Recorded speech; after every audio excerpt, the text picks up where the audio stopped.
Assalamualaikum warahmatullahi wabarakatuh. Perkenalkan, nama saya Rizky Asada dari Program Studi Sistem Informasi Angkatan 2019 dengan kelas Ilmu Dakwah kelas A. Di sini saya membawakan tema pergaulan dengan lawan jenis yang salah tapi sering dinormalisasikan. Salah satu dampak pergaulan bebas yang yaitu sering menormalisasikan hal-hal yang sebenarnya salah ya di pandangan agama, namun sering dibenarkan di kalangan masyarakat di era saat ini.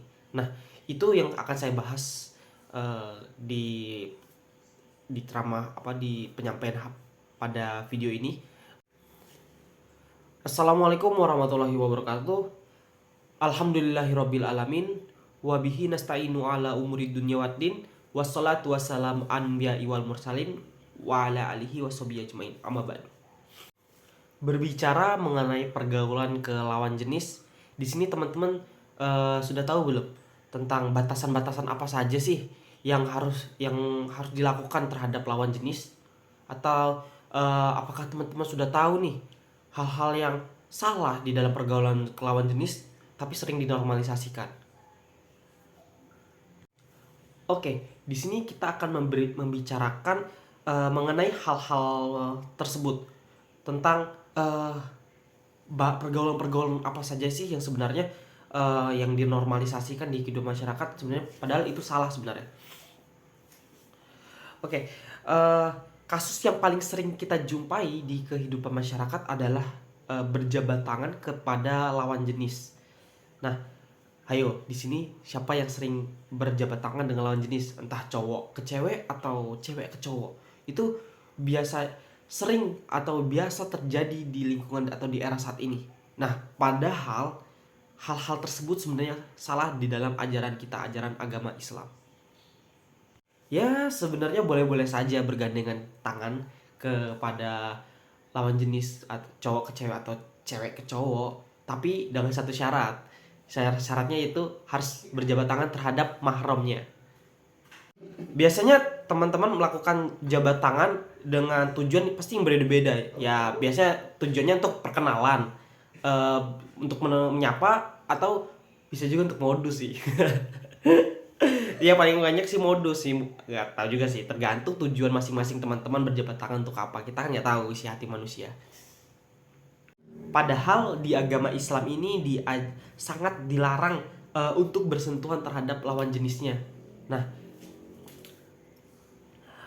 sebenarnya boleh-boleh saja, tetapi tergantung urgensinya.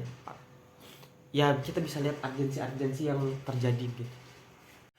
Ada sebuah hadis yang menyatakan secara keras bahwa bersentuhan dengan lawan jenis itu sangat dilarang. Ditusuknya kepala seseorang dengan pasak dari besi sungguh lebih baik baginya daripada menyentuh wanita yang bukan mahramnya. Hadis riwayat At-Tabrani. Nah, gak usah pasak besi, kegedean. Coba teman-teman cobain aja dengan pakai jarum pentol. Ditusuk dikit aja pas di kepalanya. Pasti sakitnya luar biasa toh. Nah, apalagi dengan pasak besi. Walaupun dalam hadis ini diperuntukkan untuk laki-laki, tapi bukan berarti wanita dengan seenaknya menyalahgunakan hadis ini. Padahal hadis ini bertujuan untuk memuliakan wanita-wanita yang ada pada era saat ini. Oke, teman-teman pasti mikirnya gini ya.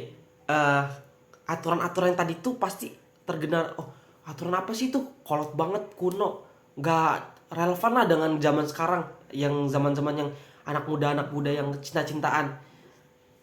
Itu kan aturan zaman dulu. Zaman sekarang ya nggak cocok banget lah untuk anak-anak muda zaman sekarang. Mana kolot banget gitu aturannya. Itu pasti ada dari salah satu pemikiran teman-teman yang di era-era saat ini.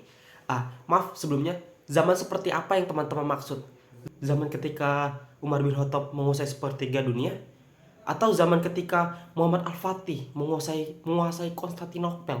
Maaf, bukan menguasai tapi menaklukkan Konstantinopel di umurnya yang begitu muda, yaitu umur 17 tahun, atau ketika Ibnu Sina mendapatkan gelar sebagai seorang dokter yang luar biasa di umurnya 18 tahun.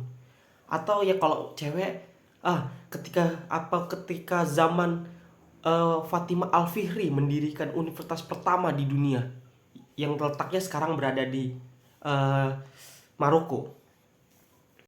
Jadi sebenarnya aturan Islam itu bertujuan untuk menjadikan umatnya lebih maju dalam berpikir, bertindak, bahkan bergaul entah kelawan jenis atau sesama jenis.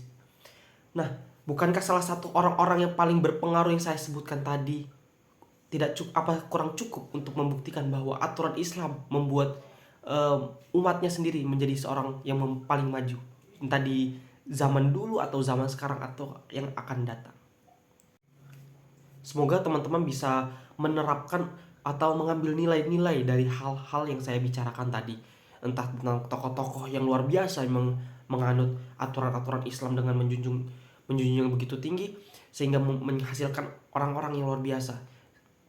Semoga teman-teman kedepannya bisa menjadi umat Islam yang bisa menjaga perbatasan dan pergaulan ke lawan jenis ataupun sesama jenis.